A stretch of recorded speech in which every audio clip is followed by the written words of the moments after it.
자, 오늘 수업은 2차 중간보고서에 대한 검토 의견 7에서 11조를 핵심적인 중요한 내용 위주로 이렇게 이야기를 하도록 할게요. 전반적으로 보면 지난 1차 중간보고서 대비로 그 설계 도면의 완성도를 보완을 하고 그리고 본 설계도 상당 부분 많이 진척이 된 것 같고요.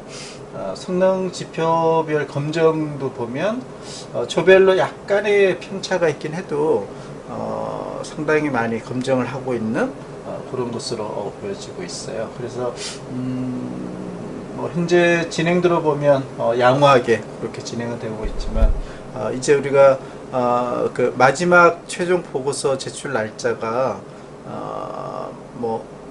많아야 한 10일에서 2주 정도, 그렇게 많지가 않기 때문에 마무리할 수 있는 그런 방향에서 오늘 참고로 할 수 있는 내용들을 이야기하도록 하겠습니다.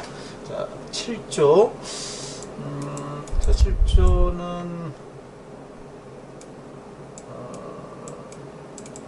건조개선을 이용한 충치 금사기라는 주제로 지금 진행이 되고 있고, 1차 중간보고서의 내용들이 이제 이런 것들은 비슷하죠. 그 다음에 이제 여기의 핵심은 완전히 충치가 심각해지기 전에 상아질이 되면 심각한 상태다라고 이렇게 정의를 하고 있고, 초기에 해당되는 범랑질 이 상태에서 건조개선을 사용을 해서 높은 투과도를 활용을 해서 초기 진단을 할 수 있는 그런 것들이 이제 차별적인 내용이라고 볼 수가 있어요. 그래서 기존에 1300에서 1600 나노메타에서 높은 투명도를 가지는 초기 충치 범랑질에 대해서 이러한 그 연구 결과를 기반으로 하는 것이죠. 자, 이런 내용들 논문에 나온 것들을 이렇게 인용한 것 같고요. 1310 나노를 사용한 진단 시스템, 이런 것들이 이미 상용화가 되어 있다는 이야기죠.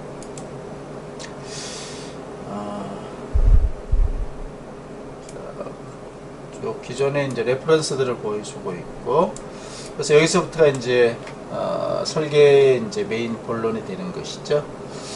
광원의 설정이 당연히 중요하겠죠.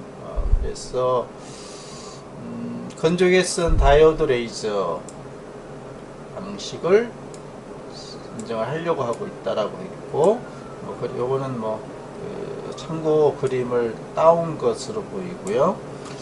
그 다음에 차별적인 기술이 아두이노라는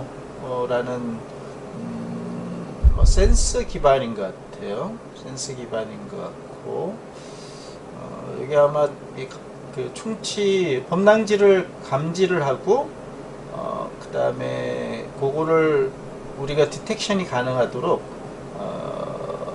제어를 할 수 있는 그런 핵심 파트다라고 볼 수가 있고, 하지만 기존의 아두이노를 그냥 이렇게 그림만 보여주고 있는 것이죠. 차별성은 좀 낮다라고 볼 수밖에 없고요. 그 다음에 이제 그 소프트웨어에 해당되는 것들을 이렇게 쭉 했는데, 아마도 글쎄 이거를 7조에서 설계를 한 건지는 명확하지가 않아요. 일반적인 이야기를 따온 게 아닌가 하는 그런 생각이 들고요. 차별성이 뭔지가 좀 명확하지가 않고, 그 다음에 이제 광원을 센싱하는 아두이노의 활용이 이제 핵심이 될 텐데, 여기 크게 세 가지 파트에 대해서 이렇게 서술형으로 쭉 설명을 하고 있어요. 자, 이런 것들은 하나하나에 대한 그 기술적인 차별성이라든지 공학적인 타당성, 이런 것들은 조금 더 보완이 되면 더 좋지 않을까 하는 생각이 들고, 여기 역시 펌웨어에 대한 이야기가 나오는데 아마 여기는 글쎄요 이것도 좀 명확하지가 않은 게 뭐 예를 들어서 조도 센스로부터 입력되는 전압의 크기를 0에서 1023으로 변환한다. 이거를 7조가 직접 설계를 한 것인지 기존에 있는 이 조도 센서에서 이렇게 한다라고 하는 것인지 그러니까 차별성이 있는지 없는지를 알 수가 없어요. 여기서 빛의 밝기를 158보다 적다면 아래의 블록을 실행하도록 펌웨어를 설계를 했다라고 되어 있지만 이게 도대체 누가 이런 기준을 설정을 한 것인지 이런 것들이 명확하게 설명이 안 되어 있어요. 설명이 안 되어 있다는 이야기는 차별성을 어필하기가 상당히 부족하다 하는 그런 이야기를 할 수가 있겠죠. 자, 계속 이제 비슷한 이야기 계속 나와요 보면. 그래서 여기서 펌웨어 쪽에 대한 글쎄요 뭐 우리 7조가 얼마나 이제 깊이 있는 그 공부를 했는지는 뭐 잘 모르겠지만 여기 나온 수치들이 기존의 펌웨어에서 얼마나 차별적으로 한 것인지 이런 것들을 조금 정확하게 표현을 해주는 게 필요할 것 같고요. 설계 도면을 조도 센서와 건적에서는 이렇게 설명을 하고 있고 여기가 광원이 되겠죠. 그리고 센싱을 하는 것이고요. 여기 이제 충치 초기 범랑질에 해당되는 것이다 라고 이렇게 되어 있고 차별성을 이렇게 간단히 설명을 했는데 너무 좀 브로드하죠. 그냥 뭐 민감하게 반응할 것이다.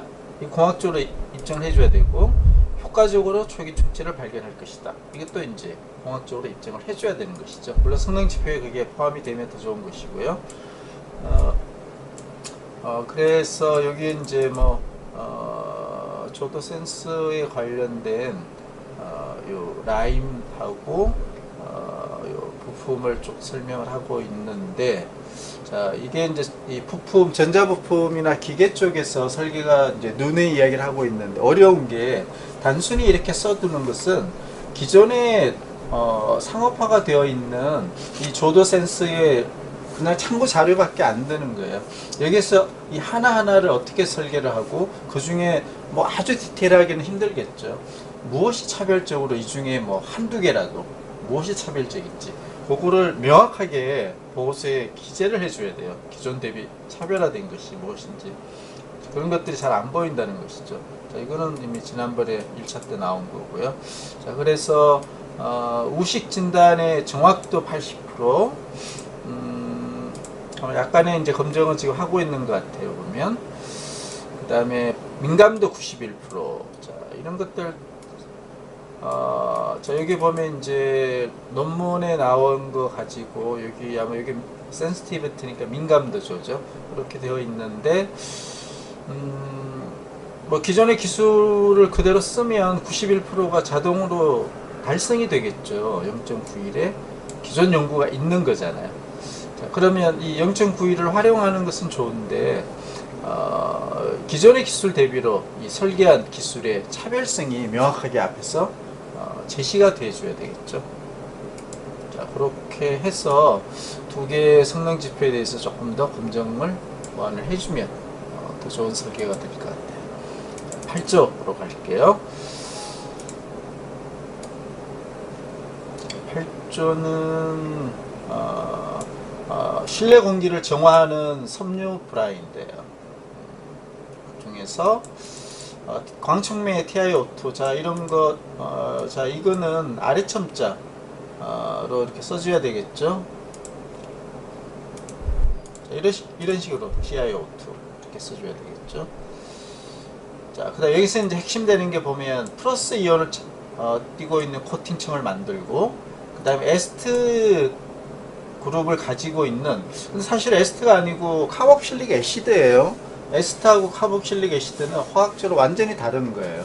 여러분들이 유교학 2학기 때 공부를 할 텐데 그래서 그 뒤에서 이제 간단한 설명이 추가되겠지만 이 에스트 작용기에 대해서는 화학적으로 상당히 오류가 있다 하는 그런 이야기를 먼저 하고 싶어요. 따라서 이거를 대포 에스트의 작용 원리에 대해서는 수정 내지는 보완이 필요한 그런 상황이라고 먼저 이야기를 하도록 할게요.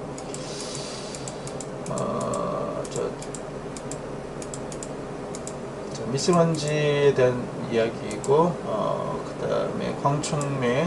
자, 광촉매는 워낙 상업화가 되어 있는 연구가 많고, 설계에서도 보면 화학 분야에서는 단골로 등장하는 그런 TiO2 광촉매인데, 이 차별성, 신규성, 진보성 이런 것들이 가미가 안 되면 그냥 TiO2를 처리하면 광촉매로서 먼지를 데그레데이션 해줄 수 있는 성능이 있습니다. 이건 아주 단순한 그런 설계라고 볼 수밖에 없겠죠. 자, 그런 측면에서 요거를 좀 어떻게 차별화시키고 창의성을 더 플러스를 할 수 있을지 TiO2에 대해서 그런 고민을 좀 해줬으면 좋겠어요. 자, 여기 보면 이제 차별성에 대해서 몇 가지를 설명을 하고 있는데, 광촉매 부분은 아까 이야기한 대로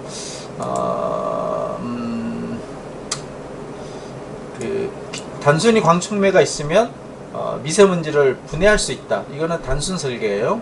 자, 차별화가 필요하고요. 자, 이야기를 했듯이 히알루론 애시드나 휴믹 애시드 뭐 이런 걸 활용하는 에스터 결합의 음극성을 뜬다. 이거부터도 벌써 화학적으로 안 맞는 말이죠, 그죠?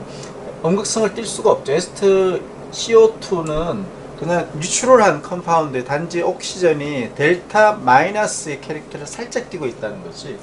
그 자체가 마이너스 N아이온을 띄고 있는 거하고 다른 이야기죠. 그러니까 이게 화학적으로 지금 안 맞다는 이야기죠. 그래서 이거는 대폭 지금 보완이 필요한 거예요. 자, 요게 이제 그 휴믹산까지 쭉 다 요 히알루론산과 휴믹산에 대한 이야기가 여기에 해당이 되는 것이죠.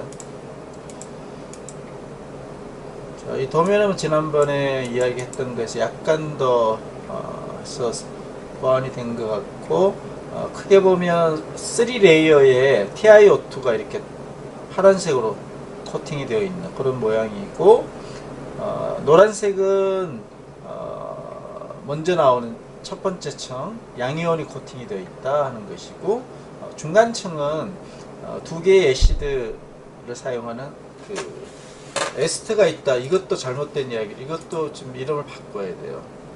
에스트가 아니죠. 자, 회색은 그냥 폴리에스트, 일반적인 소재 이렇게 되어 있는 거죠. 자, 이게 보완이 좀 된 것 같은데,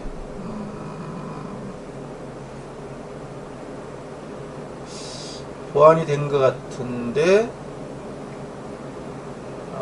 요거하고 이 앞에 그림이 잘 매칭이 안 돼요.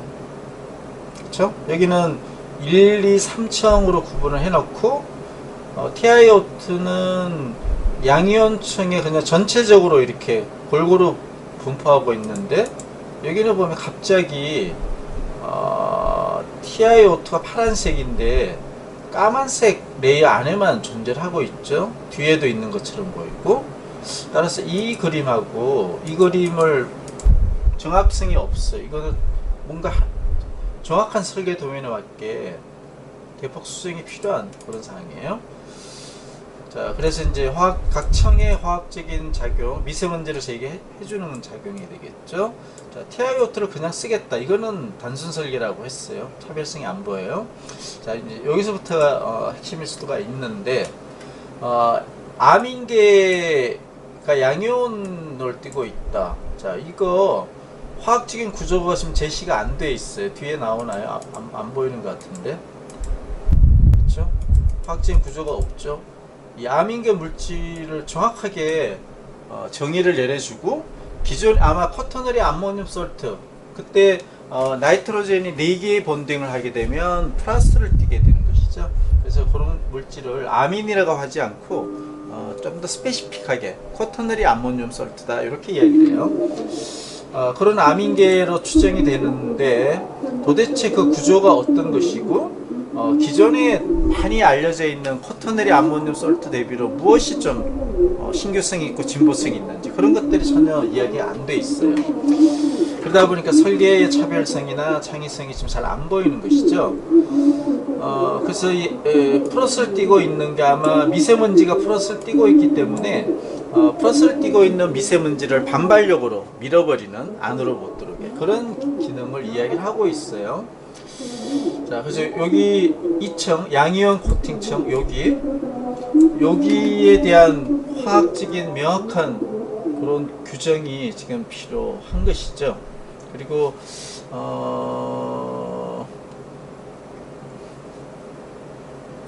여기 소재는 과연 무엇을 쓰는 것인지, 코팅층으로 하겠다라고 하면 이 폴리에스터 위에 양이온을 띠고 있는 이 코팅층은 하이드로필릭하고 폴리에스터는 하이드로포빅하죠. 단순히 코팅은 안 될 거 아니에요. 그러면 무슨 바인드를 어떤 형태의 바인더를 쓴다라든지 이런 화학적인 프로세스가 전혀 안 나와 있다 보니 이러한 그 구조를 만드는 그 과정이 다 빠져 있어요. 그런 것들이 지금 보완이 돼야 되고, 자 이제 또 논란이 되는 게 보면 에스트 결합이 아니고 자 이거는 키톤이죠, 그죠? R이 있고 이 키톤, 그리고 이건 알코올, 그 다음 여기를 에스트라고 제가 자꾸 이야기를 하는데 여기는 에스트가 아니고 카복실릭 애시드예요. CO2H 애시드인 거죠. 그래서 이 에스트기가 아니고 카복실릭 애시드예요. 그래서 이게 과연 마이너스를 띠느냐, 카복실릭 애시드가 마이너스를 띠려면 상당히 강한 알칼리 조건에서 이 디프로토네이션이 일어나면서 CO2 마이너스는 될 수 있겠죠. 카복실레이트가 되면서. 그럴 경우는 이 플러스를 가지고 있는 미세먼지를 카복실레이트가 순간적으로 잡아줄 수 있는 플러스 마이너스 인터랙션에서 그거는 뭐 화학적으로는 맞는 이야기가 되겠죠. 자, 그래서 이 에스텍이라는 것부터 지금 털렸고 이 강한 알칼리 조건을 어떻게 유지할 것이냐, 이거를 이 설계에 명확하게 보완을 해야 돼요. 그래서 이 부분은 대폭 지금 보완이 필요한 상황이에요. 자, 여기 CO2H라고 해놓고 여기 또 에스트라고 잘못 표기라고 있죠. 이런 것들 다 틀린 이야기죠, 그죠? 자, 그래서 보면 이제 8조는 뭔가 실험을 한 것 같아요. 보면 실험을 한 것으로 보여지고, 자, 그런 것들은 되게 열심히 잘 한 것 같아요, 그죠? 실험하는 것은 잘 했는데 성능 지표를 검증하기 위해서 실은 우리가 기초 창의 설계에서 굳이 실험을 동반하지는 않지만 이 성능 지표를 검증을 하기 위한 이론적인 설명에서 부족할 경우 이렇게 실험을 하는 것은 나쁜 것은 아닌데, 단지 아까 이야기했듯이 작동 원리를 공학적으로 혹은 화학적으로 이제 상당히 미비한 부분이 있기 때문에 이 양이온층과 그리고 어떻게 코팅을 할 것인지, 그리고 음이온도 어떻게 코팅을 할 것인지, 그리고 여기가 마이너스고 여기 양이온이 플러스면 두 개가 섞여버리면 플러스 마이너스에서 그 Ni온과 케타이온이 그냥 뉴트럴라이제이션 돼버릴 수밖에 없어요. 애시드 베이스 반응에서. 그러면 미세먼지를 차단해주는 차지가 안 뛰겠죠, 그죠? 그런 화학적으로는 좀 상당히 완성도가 좀 떨어져요. 실험을 열심히 했지만, 자, 그런 것들은 8조가 대폭 짧은 시간이지만 이론적으로 보완해주기 바라겠습니다. 자, 그 다음에 구조. 건조기의 컨덴서를 깨끗하게 해주기 위해서 플라즈마 장치를 활용하는 이제 그런 설계가 되겠어요. 기계적인 설계가 되어서 상당히 여기도 어려운 설계예요. 이 컨덴서 부분에 대한 이야기고, 항상 고온 다섯판 그런 환경에 있기 때문에 컨덴싱 효과는 있겠지만 그 효율을 떨어뜨리는 그런 문제가 있다. 그런 거에서 이제 설계가 시작이 된 걸로 보이고요. 이런 거 참고 자료가 되겠고, 자, 이게 설계도가 많이 보완이 된 건 맞아요. 근데 잘 보면 이 부분인데 이렇게 냉각기가 있고 여기가 컨덴서네, 그죠? 여기가 컨덴서 부분으로 보여지고, 이렇게 밀리증극이 있다. 이렇게 반도체가 위아래 있고 금속이 있고, 금속을 넣는 게 차별성이라고 이야기를 했고, 그 다음에 냉각기인가요? 이게 냉각기 도면이네요. 인풋 에어가 있고 여기는 이제 차가운 히트 익스체인지에서 컨덴싱이 되는 그런 냉각기. 그 다음에 재백 효과라는 게 뒤에 이제 나오는데 플라즈마 장치가 자, 이 설계 도면을 열심히 쓰긴 쓴 것 같은데 여기서 연결이 잘 안 되는 것 같아. 명확하게 이해를 못 하겠어. 냉각기가 있고 전극이 있고 컨덴서가 있고 그 다음 그림을 보면 냉각기에 대한 도면이죠. 자, 여기까지는 뭐 이해가 어느 정도는 되고, 그렇다면 여기에 냉각기 핵심인 금속과 반도체를 어떻게 배열을 하는지가 간단히는 되어 있지만 여기서 또 그게 잘 안 나와요. 보면 그렇죠? 안 보이죠? 어디에 금속 두 개가 있고 위아래가 어떻게 되는 것인지. 그리고 갑자기 제목이 플라즈마 장치의 인가. 이건 무슨 도면에 대한 이야기, 이 기능에 대한 설명을 그림 7의 제목으로 썼는데 이게 무슨 도면인지. 그게 지금 냉각기라고 표기는 되어 있고 금속으로 보여지고 반도체가 있고 여기는 냉각기 같긴 해요. 중간에 있는 전극까지만 보여준 것 같은데, 자, 플라즈마는 어디에 있죠? 이게 이 그림이 뭔가 완성도가 떨어져요. 보면 요 그림과 연동을 해서 봤을 때, 전체적으로 봤을 때. 자, 그리고 핵심적인 컨덴서에 대한 설계는 현재 그림이 안 보이고 있어요. 컨덴서는 여기 나오겠구나. 아닌가? 자, 이건 플라즈마. 이건 일반적인 플라즈마 발생기고, 이런 원리는 일반적인 거고. 자, 컨덴서 그림 설계 도면이 안 보이죠? 자, 컨덴서에 대한 설계 도면이 나와야 돼. 그게 핵심인데. 자, 그렇게 해서 재백 효과라는 게 보면 두 종류의 금속. 자, 금속이 무엇인지 명확히 해야 되고요. 그 다음에 반도체, 참 이건 어떤 반도체인지, 반도체 종류도 정말 많잖아요. 그런 것들도 지금 너무 브로드하게 그렇게 되어 있어 가지고 이 설계의 핵심적인 디테일한 그런 것들이 빠져 있어요. 보면 자, 재백 효과는 뭐 일반적인 이야기인 것으로 보여지고, 자, 여러분 이퀘이션을 도입을 했지만 이런 수치들이 보면 이 금속과 반도체 종류에 따라 수치가 다 달라질 거예요. 그렇죠? 어떤 금속을 쓰느냐, 두 개를. 반도체는 어떤 수준의 반도체를 쓰느냐에 따라 이 수치는 다 달라진다는 거죠. S값이 얼마 나오고 이런 것들이. 따라서 이 결과에 대한 신뢰도는 앞에 나온 그 시스템에 대한 정의가 안 되어 있기 때문에 이걸 믿을 수가 없는 것이죠. 그래서 어떤 금속을 쓰고 반도체를 쓰고 플라즈마는 어떤 전류를 전압을 활용을 한 등등 전체적인 시스템을 설계가 좀 명확하게 안 되어 있는 거예요. 자, 그러다 보니 이 성능 지표에 대한 뭐 이렇게 결과는 제시가 되어 있지만 앞에 나온 수치에 대한 신뢰도가 없는 거죠. 그러니까 요 성능 지표에 대한 검증은 다시 해줘야 되겠죠. 그렇게 보완을 해주기 바라겠고요. 자, 10조. 농약 성분인 포메스린을 캡슐을 만들어 가지고 우리가 요즘 그 야외 캠핑장에서 텐트에 캡슐화를 시켜주면 특히 여름철에 그 모기라든지 그런 곤충들이 텐트 안으로 안 들어올 것이다. 그런 이제 설계가 되겠어요. 자, 이제 여기 일단 원단하고 포메스린이라는 그 농약 성분에 대한 이야기를 했고, 자, 차별성, 상에서 이런 것들이 이제 중요한 거죠. 복합 기능성 원단이라고 했는데 여기에는 이제 표면에 발수 처리를 하고 그 다음에 방염 및 내수압 처리를 하겠다라고 되어 있는데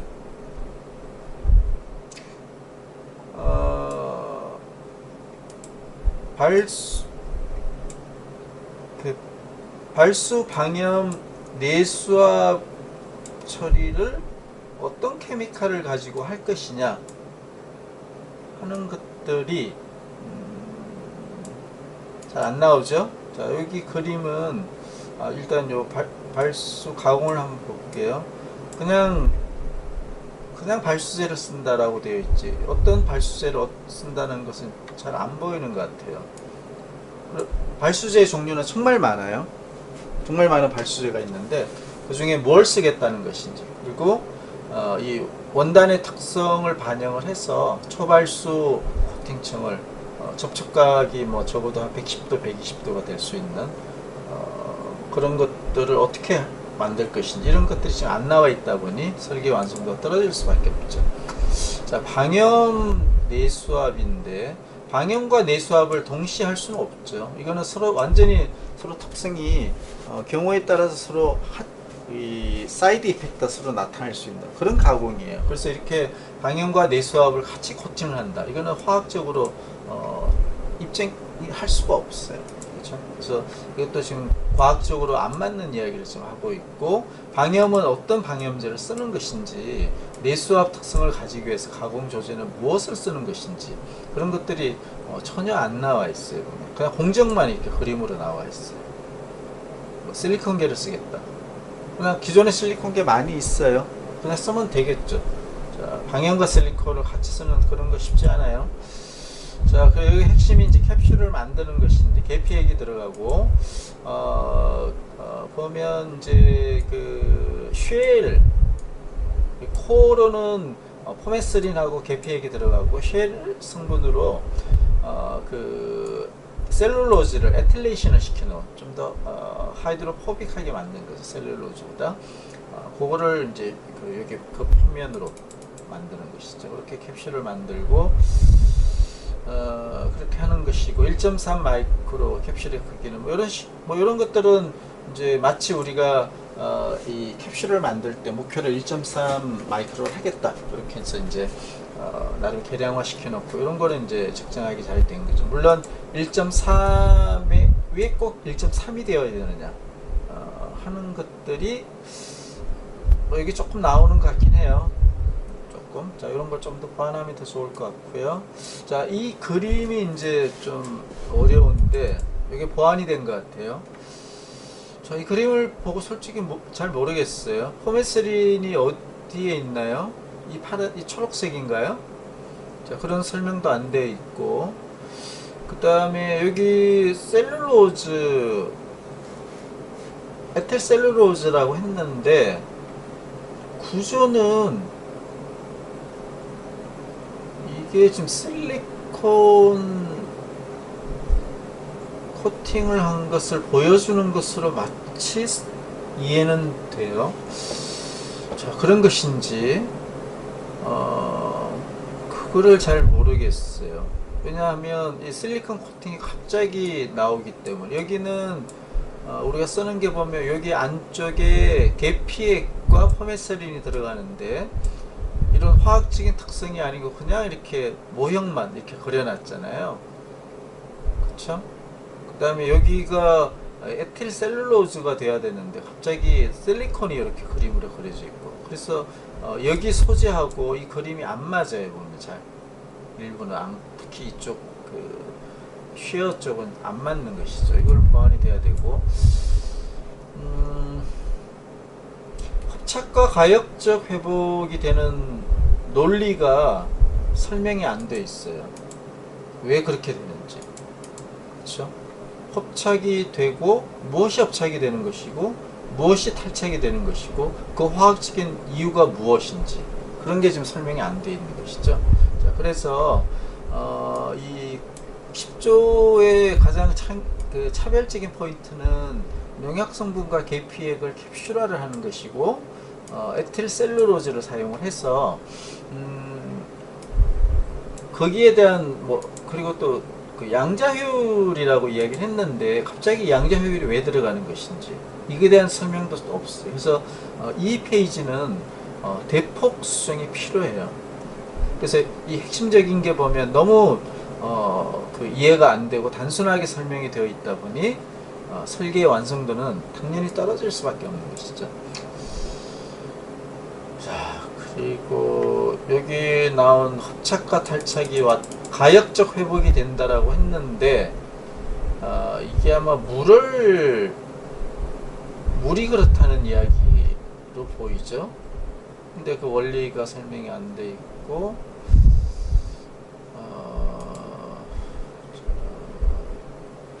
물이 왜 흡착과 탈착이 꼭 잘 되어야만 되는지 그것도 잘 이해가 설명이 잘 안 되어 있고 자, 그런 것들이 보완이 필요하고요.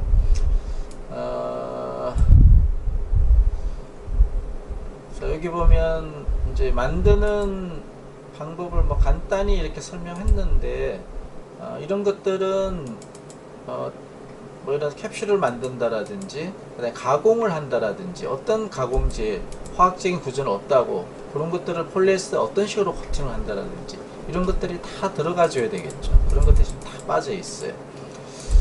그 다음에 성능 지표에 대한 달성도가 여기 조금 설명은 되어 있는데 앞에 나온 그 설계 도면하고 설계의 그 핵심적인 내용들이 보완이 되면 이 성능 지표 달성도에 대해서는 자동적으로 보완이 될 가능성은 좀 있어 보인다 라는 것이 있고 근데 2번 같은 경우 이거는 입증이 잘 안 돼요. 이게 성능 지표로서 사실은 타당성이 좀 낮은 거죠. 생산 능률이 200%다. 이게 무슨 의미가 있을까요? 기존 공정이 뭔지도 이게 만약에 입증을 하려면 그 텐트를 만드는 공정을 다 분석을 해서 생산성에 대한 뭐 시간을 하든지 아니면 프로덕트 양을 하든지 제한을 해놓고 그 다음에 본 설계가 생산 능률을 올리기 위한 건 아니잖아요. 성능에 대한 새로운 차별성을 주는 거기 때문에 이 2번 지표를 왜 잡았는지 이거는 좀 의문이 드네요.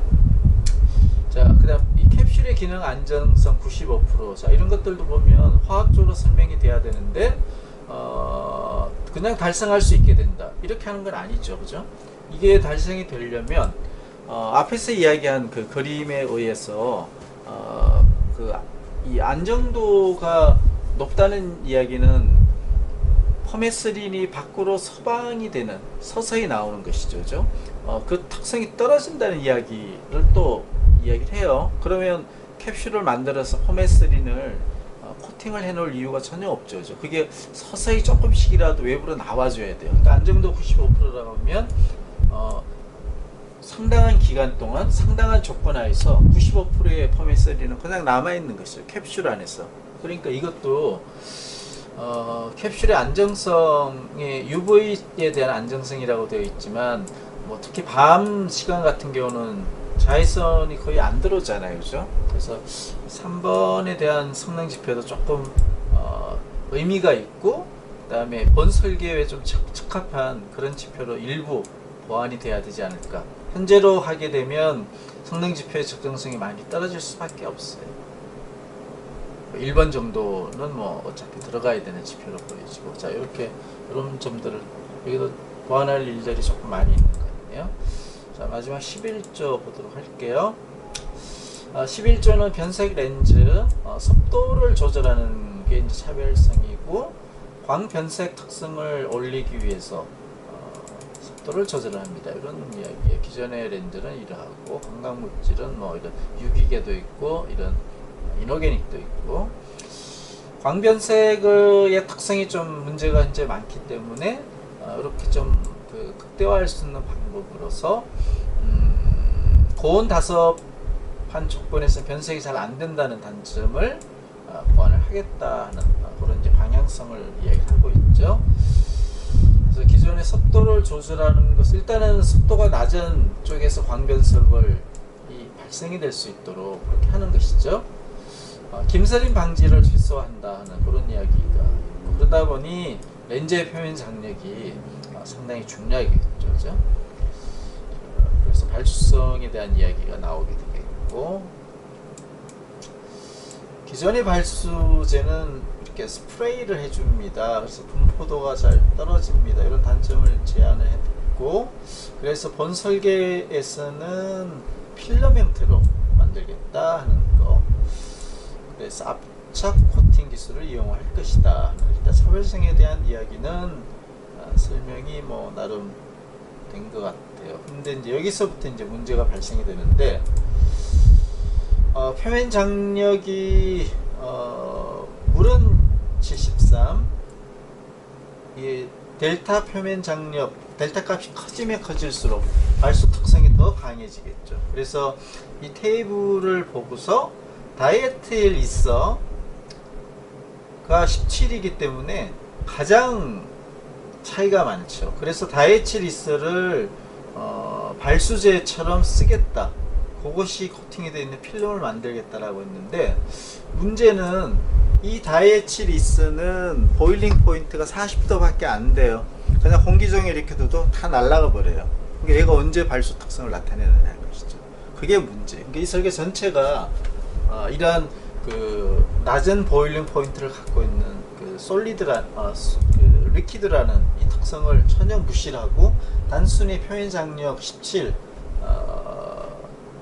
이라는 요거 하나만 갖고 설계가 되어 있기 때문에 이 11조는 좀 걱정이 돼요. 이거를 전면 수정을 해야 돼요. 이제 이 상태로는 도저히 설계에 공학적으로 입증이 될 수가 없어요. 자, 이제 여기 보게 되면 실은이 여기에 들어가고, 이게 아마 렌즈 전체를 보여주는 것 같은데, 저습도를 유지하기 위해서 다이에틸 이서를 쓴다라고 했지만 이제 여기에서부터 얘가 다 날아가 버리잖아요, 그죠? 특히 여름철 같으면 다 날아가겠죠. 남아있을 수가 없죠. 그러면 표면 장력 발수성을 띌 수가 없는 것이죠. 그래서 습도를 줄여줄 수가 없는 것이죠, 그죠? 여기 하이드로포빅 레이어라는 거, 이거를 새롭게 설계를 해야 돼요.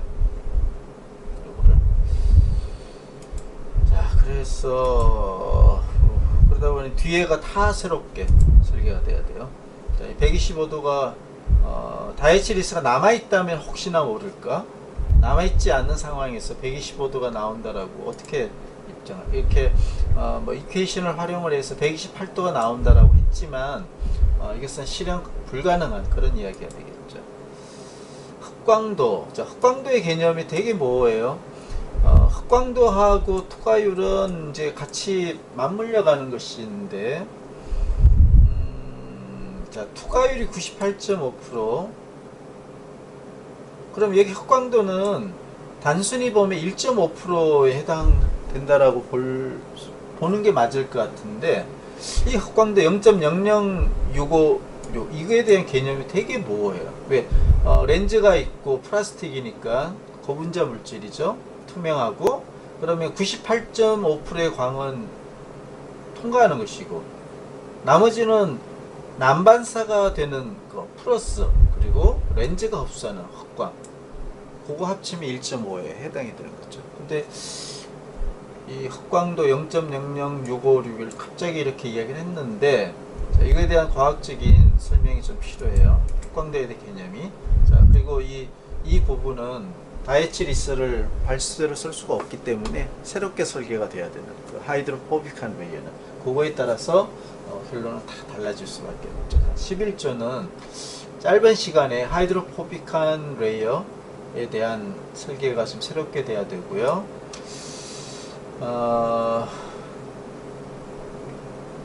그 다음에 이 변색이 되는 걸 어떤 원리를 적용할 거냐도 지금 안 나와 있고, 이런 뭐 금속화합물을 쓸 것인지 아니면 포토크로믹을 쓸 것인지 이런 것들이 안 나와 있기 때문에 단순히 습도만 조절하는 기능만 설계가 된 거죠.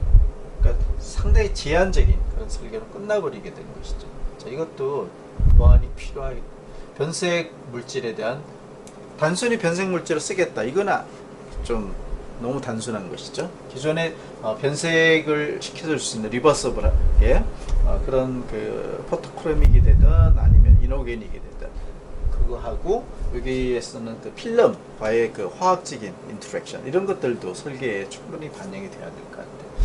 자, 그렇게 해서 7조와 11조도 15주 차니까 이제 6월 세 번째 주 금요일 날까지 오늘 이야기한 검토 의견들을 잘 반영을 해서 최종 보고서를 낼 수 있도록 이렇게 부탁을 하겠습니다. 오늘 참고 의견에 대한 영상을 여기서 마칠게요.